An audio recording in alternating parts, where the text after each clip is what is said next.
જુનાડીસા ગામના પનોતા પુત્ર મનહરભાઈ શંકરલાલ મેવાડા તથા તેમના ભેરુબંધ યુનુસભાઈ ઘાસુરાની બંધુ બેલડી ગામમાં સેવાકીય પ્રવૃત્તિઓ કરવા માટે ઉત્સુકતા દાખવતા જોવા મળી રહ્યા છે। માદરે વતનનું ઋણ ચૂકવવા તેમના પરિવાર તથા મનહરભાઈ મેવાડાનું મન સતત થનગનતું હોય તેવો ભાવ હરહંમેશ જોવા મળે છે। આજરોજ રામાપીર મંદિરના પ્રમુખ શ્રી કનુભાઈ અનાવાડિયા, વિનારામ મહારાજ, હસમુખભાઈ મોદી, સંજયભાઈ પઢિયારની હાજરીમાં ગામ પંચાયતના તલાટી શ્રી હેમંતભાઈ પંચીવાલાને 2,21,000નો ચેક બોર બનાવવા ગ્રામજનોની હાજરીમાં સુપ્રત કર્યો। છેલ્લા 10 વર્ષોમાં લાખો રૂપિયાનું દાન ગામમાં આપી માતૃભૂમિનું ઋણ ચૂકવતા જોવા મળી રહ્યા છે। ગામમાં દર 5-6 મહિને ઉડતી મુલાકાતે 1-2 દિવસ માટે આવે અને ગામમાં 2-5 લાખના દાનની સરવાણી વહાવતા જાય તેવા દાનવીર ભામાશાની છેલ્લા 2 દિવસના સેવાકીય દાનની આછેરી ઝલક।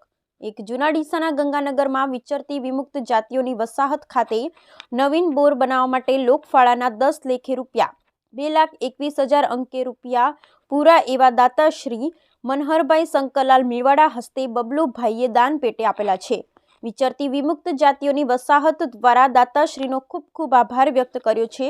જુનાડીસા ગંગાનગર ગ્રામ પંચાયત વિસ્તારમાં નવીન બોર બનાવવા માટે નવીન બોરના લોકફાળાના 10% પેટે અંકે 2,21,000, રામાપીર મંદિર ખાતે આવેલ લાઇબ્રેરીમાં વિદ્યાર્થીઓને બેસવા માટે 30 ખુરશીઓ, ચબૂતરામાં પક્ષીઓના દાણ નાખવા માટે લોખંડની સીડી તત્કાલ બનાવરાવી આપી નામ ન આપવાની શરતે ગરીબ પરિવારોને રાશન પણ અપાવેલ છે।